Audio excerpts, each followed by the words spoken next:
Hi అండి, welcome to KB art works. ఈరోజు నేను 2 పికాకో చామ్స్ అలాగే పూసల్ని లక్సీ బాల్స్ని యూస్ చేసి 2 రాఖీస్ అన్నవి మేక్ చేస్తున్నాను. ఫస్ట్ ఒక పికాకో చామ్ తీసుకొని దానికి నేను ఇక్కడ మెరూన్ కలర్ థ్రెడ్ యూస్ చేస్తున్నాను. 10 ఇంచెస్ తీసుకున్నానండి ఒక సైడ్కి. దాన్ని 2 ఫోల్డింగ్ చేస్తే మనకి 5 ఇంచెస్ అన్నది వస్తుంది. థ్రెడ్ని పికాకో చామ్కి ఈ విధంగా ముడి వేసుకుంటున్నాను.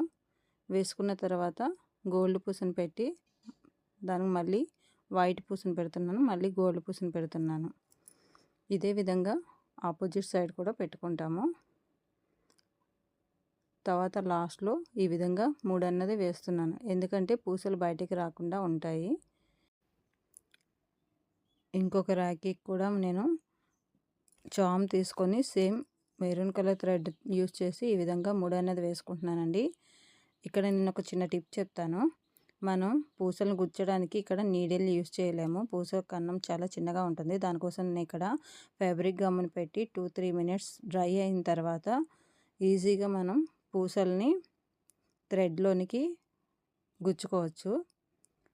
చూడండి ఇక్కడ ఎంత సింపుల్గా వెళ్ళిపోతున్నాయో.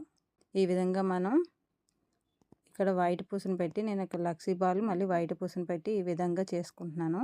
లాస్ట్ ఎండింగ్లో మళ్ళీ సేమ్ అదే విధంగా ముడి వేసుకుంటున్నానండి, పూసలను మనం బయటికి రాకుండా. రాఖీ అన్నది తయారయ్యింది. ఈ 2 రాఖీస్ ఎలా ఉన్నాయన్నది నాకు కామెంట్లో చెప్పండి. ఈ రాఖీస్ని మనం తక్కువ ఖర్చుతోనే ఇంట్లో తయారు చేసుకోవచ్చు. నాకైతే ఒకటి 15 రూపీస్ అలాగే ఇంకొకటి 40 రూపీస్ పడ్డది. అదేవిధంగా మీకు కానీ ఈ వీడియో నచ్చితే లైక్, షేర్ చేయండి. మన ఛానల్ కానీ సబ్స్క్రైబ్ చేసుకోకపోతే సబ్స్క్రైబ్ చేసుకోండి. Thank you for watching.